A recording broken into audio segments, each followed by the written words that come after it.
नमस्कार दोस्तों। आज हम बात करेंगे भारतीय संविधान की प्रस्तावना किस तरह से जो सिविल सर्विस के मेंस एग्ज़ाम होते हैं उनके लिए उपयोगी है, साथ ही इंटरव्यू कार्यक्रम के लिए भी किस तरह से उपयोगी है, इसके बारे में बात करेंगे। मेंस एग्ज़ाम के लिए भारतीय संविधान की जो प्रस्तावना होती है उसमें जो क्वेश्चन पूछे जाते हैं वो थोड़े अलग टाइप के होते हैं। इसमें भारतीय संविधान की प्रस्तावना के बारे में आपको विस्तृत रूप से समझ होनी चाहिए, तभी आप क्वेश्चन को हल कर सकते हैं।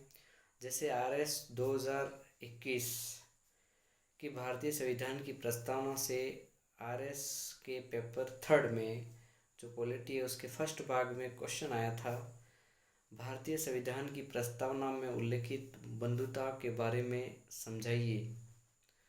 तो इस टाइप के क्वेश्चंस आपको मिलेंगे मेंस में। उसमें आपको लिखना होगा, 15 शब्दों में लिखने के लिए होता था।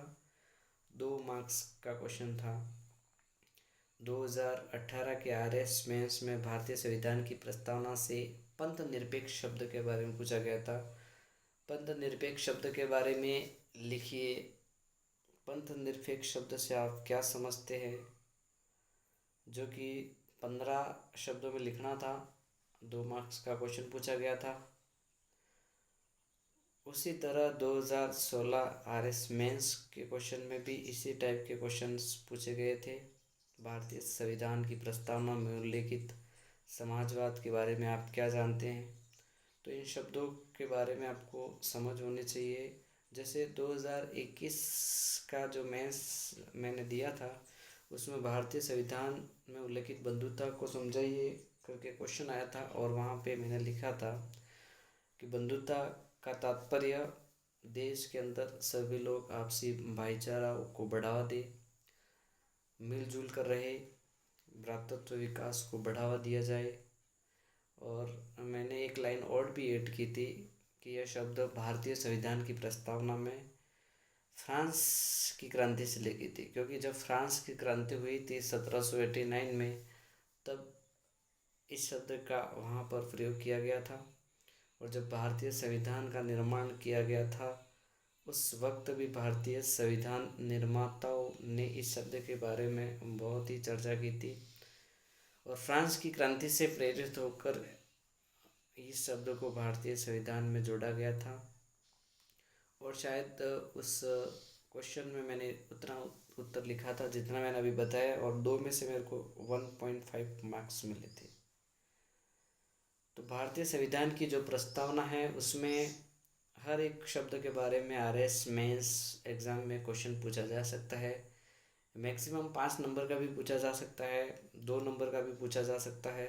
अगर 5 नंबर का पूछा जाए तो आपको 50 शब्दों में उत्तर देना है। 2 नंबर का क्वेश्चन पूछा जाए तो आपको 15 शब्दों में उत्तर देना अनिवार्य है।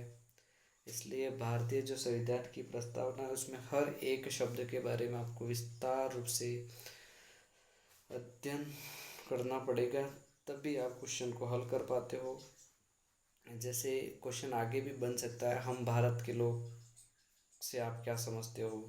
भारतीय संविधान में जो लोकतंत्रात्मक गणराज्य हैं उसके बारे में आप क्या समझ सकते हो। भारतीय संविधान में जो भारतीय संविधान की जो प्रस्तावना है उसमें जो न्याय के बारे में बता रखा है उस न्याय के बारे में आप क्या जानते हो। कौन कौन से प्रकार की न्याय का उल्लेख कर रखा है। भारतीय संविधान में जो प्रतिष्ठा की समता, अवसर की समता, इसके बारे में आप क्या जानते हो। इसके बाद भारतीय जो संविधान है उसका आधार प्रस्तावना किस तरह से है। ऐसे क्वेश्चंस मेंस एग्ज़ाम के लिए पूछे जाते हैं, और हमें उसका उत्तर एक बढ़िया तरीके से लिखना होता है, तभी हमें अच्छे मार्क्स मिलने की संभावना रहती है। तो भारतीय संविधान की जो प्रस्तावना है उसमें जो मुख्य मुख्य बिंदु है, जो मुख्य मुख्य शब्द है, उनके बारे में आपको कम से कम 50 शब्दों का लिखा हुआ तैयार होना चाहिए या उसकी समझ होनी चाहिए, ताकि मेंस एग्ज़ाम में आप अच्छी तरह से आंसर राइटिंग कर सके।